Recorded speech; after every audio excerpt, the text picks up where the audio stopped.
The first person he met was Truman. He just had prayer with him. Billy Graham's first trip to the White House in 1950 could have been his last.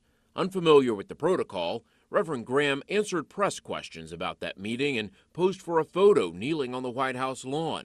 A few days later, according to the Billy Graham Evangelistic Association, a columnist quoted President Truman as saying Billy Graham was a, quote, persona non grata at the White House. Reverend Graham said the situation taught him a great lesson, and it was something Truman and Graham could laugh about years later, and Graham became a familiar face over the decades at the White House, no matter who lived there. Your father has met with 12 sitting U.S. presidents. How did he have that type of close advisor role to so many presidents across party lines over such a long period of time? Well, first of all, the politicians are, for the most part, self-serving. They saw that Billy Graham attracted a large crowd, and they wanted to be seen with him. It wasn't so much that my father wanted to be with them. They sought him out. Especially in times of trouble, such as President Johnson during Vietnam. He sought my father's counsel, wanted his prayer, wanted his friendship during that time. He's been called America's pastor.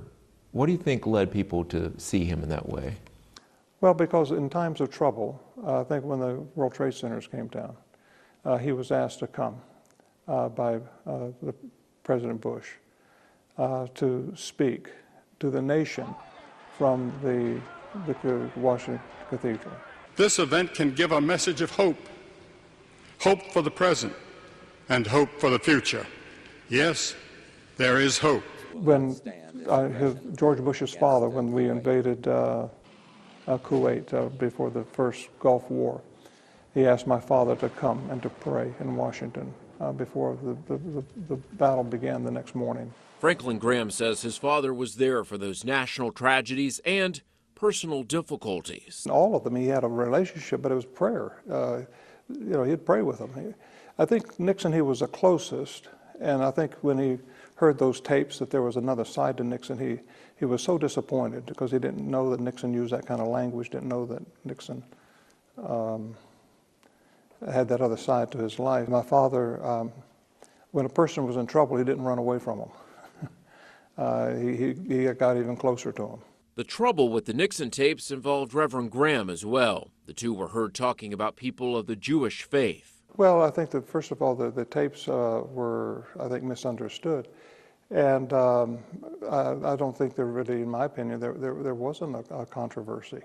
But people wanted to try to make it sound like a controversy, but I don't think it was. My father was being honest in his opinions with the president and thought they were private. From private moments to the most public. According to the Billy Graham Library, going back to President Eisenhower's inauguration in 1953, Reverend Graham participated in ceremonies and services for 7 inaugurations for both Democrats and Republicans. In 2007, 3 former presidents, Carter, Bush, and Clinton, were there at Reverend Graham's own big moment, the dedication of his library in Charlotte, which showcases his lifelong ministry in a very public career, one that never included a run at politics. Well, he was even asked once if he would consider running for president. And my father said that would be taking a step backwards for him because he was an ambassador for the King of Kings and the Lord of Lords. Reverend Graham met with a total of 12 U.S. presidents, from Truman to Obama, who visited Reverend Graham at his Montreat home in 2010. Even before the 2016 election of Obama's successor, Franklin Graham knew his father's health would prevent him from meeting with another sitting U.S. president. No, that's not going to happen anymore. But the continuity that began with the 33rd president continues, in a way, with the 45th. He knows Donald Trump quite well. In 2013, Trump attended Reverend Graham's 95th birthday celebration in Asheville. Of course, we had no clue that Donald Trump would be running for president. I don't think he knew at that time. I read that your father once said, when speaking about presidents, we sometimes forget the loneliest people in the world are those who are constantly in the public eye. They have spiritual needs just like everyone else. How did that apply to your father, you think? Well, I think my father, his retreat was when he came home and he got back into the woods. And the cameras were off, and that's where he could relax. Justin Quesinberry, CBS North Carolina.